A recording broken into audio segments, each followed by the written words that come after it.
Hello guys, and welcome back to the channel. So guys, we're back with our two favorite Igbo guys, at least this channel's two favorite Igbo guys. Of course, Mr. Iberiberism himself, Rochas Okorochas, and our very own Mazi Nnamdi Kanu. So with that, I bring you this. I don't know what IPOB is looking for till date, says Rochas Okorocha. So that's the headline. I don't know what IPOB is looking for till date, and it's Mr. Iberiberism himself saying this. So let's get into exactly what he has to say.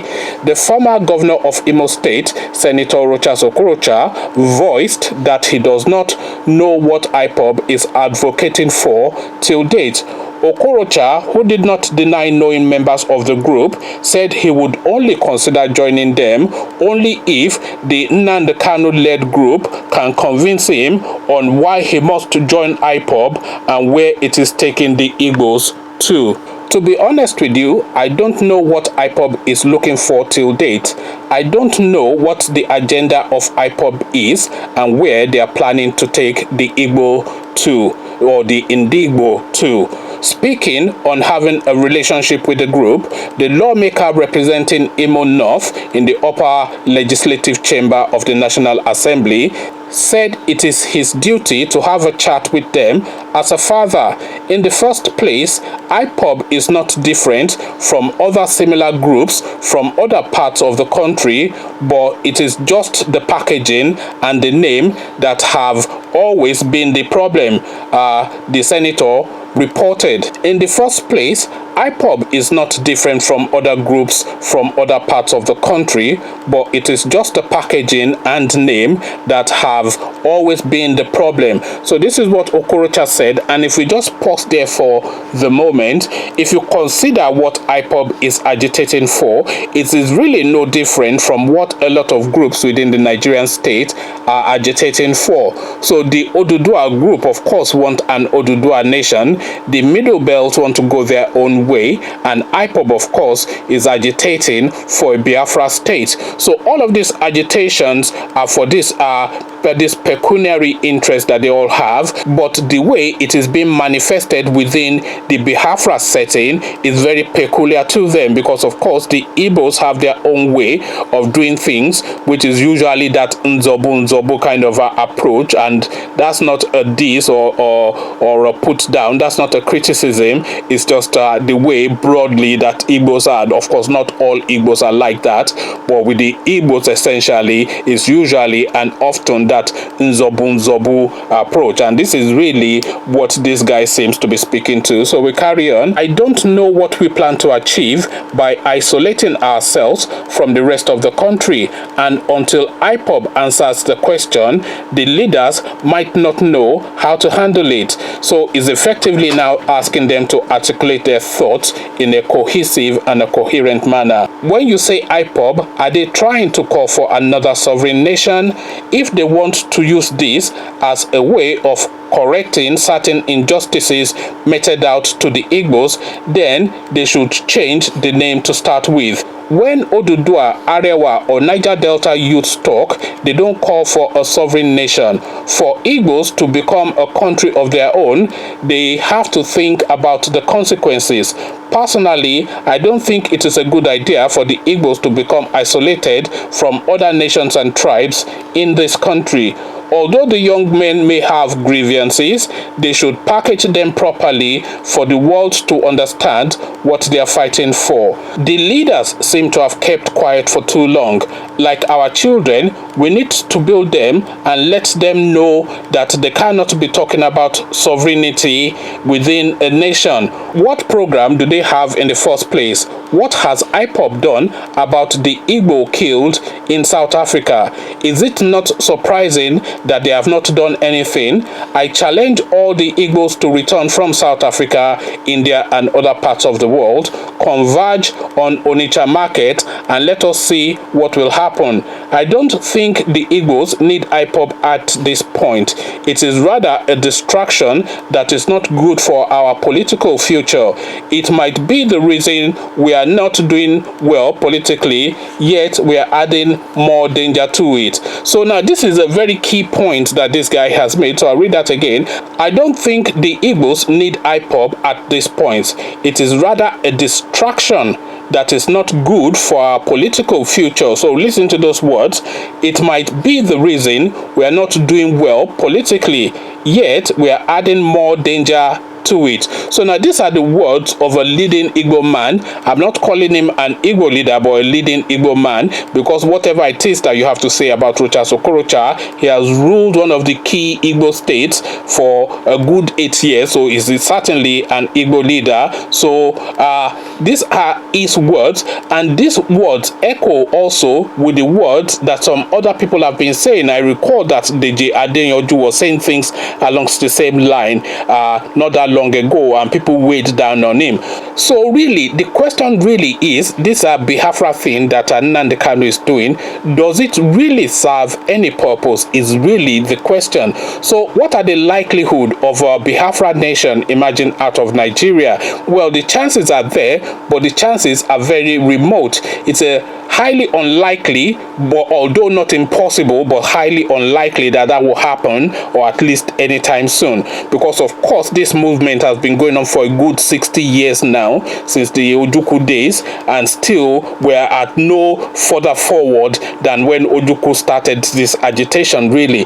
But what Okorocha is saying, and what Deji Adeyanju said in a previous posting a few weeks ago, is that this sort of agitation, this sort of successionist approach that Nnamdi Kanu is introducing to his own people is really setting them back within the Nigerian structure.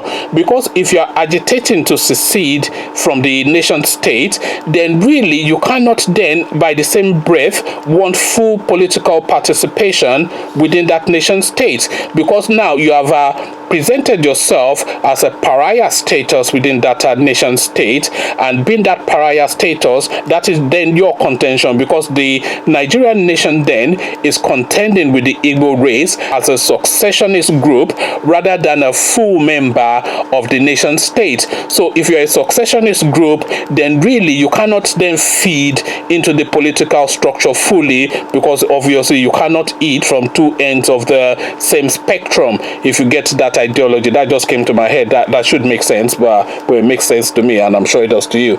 So this is really the argument that Rochas Okorocha is presenting, and it's a familiar argument because we have come across it before. So I will want you to listen to that dispassionately, and don't come into the comment section and shout abuse as some of you would. So a more intelligent approach is what I'm asking for now off the back of this argument. I'm not saying you should agree, but if you do disagree, then please be civil in the tone that you and logical as well, not just civil but logical as well, and intelligent in the approach that you use to comment in the comment section. So none of this chanting of Nzobu Nzobu, because we've had that already.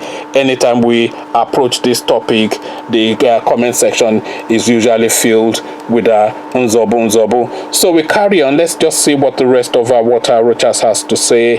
They are our children. We love them and need to bring them closer. So it is the failure of leadership in Igbo land that should be blamed. We are not showing good leadership to these boys. They are children, but look at how they attacked Ikiremadu. But how have the attack or threat to other political leaders solved the problem of Igbo in Nigeria? How has it corrected the problem of marginalization of Igbo in Nigeria? They are beating up people in the name of IPOB in Owerri, Aba, and other towns, but how has that solved the problem? I think IPOB is rather waging a war against ourselves, which should not be. I am looking forward to meeting with them anytime to address this issue, and if they convince me, I will follow them, and I will convince them they should follow me. Can we have a meeting where the Igbos will meet with this IPOB, Mossab, and those other associations to find a common ground, because whether they are bad, good, or evil, they are our brothers, children, sons, and daughters. I cannot lay claim that I don't know them because they are Igbo, and it is my duty to have a chat with them as a father. They must convince me on why I must join IPOB and where it is taking us to. I have told them to join APC because through APC, Igbo man might become president, and if they have a contrary view, they can look for an alternative. IPOB needs to explain where they want to take Ndigbo to. So now this is what Rochas Okorocha has to say. Now anybody that follows this channel would know that I am not Rochas Okorocha's greatest fan. I just find him a bit of a tomfoolery, a bit of a buffoon, a bit of a clownish guy, but he's a clownish guy who is also dangerous because he has the power over the people of his state, and he had that power for a good 8 years, and he did a lot of damage, a lot of which is now being unearthed by this Emeka Ehidioha that we have in place at the moment. So I'm no fan of Rochas Okorocha, but a lot of the things, at least some of the things that he said in this particular piece, they make infinite sense to me. Because first, IPOB now needs to articulate what they want in coherent terms, because we know broadly what they want. They say they want a Biafra nation, but what does that mean? What does that constitute? You want a nation of Igbos? Is that within the Nigerian structure? Why do you then pull out? But then of course the Igbo people transcends the Nigerian borders, so do you then have the Igbos in Cameroon, etc., etc.? So what exactly is the plan? What is the structure? What is the basis of the division? And how would you like to have this country divided? What are the borders? Where are the margins? Who is the leader apart from Nnamdi Kanu, of course? So what's the structure? So a lot of things needs to be articulated in terms that we can identify.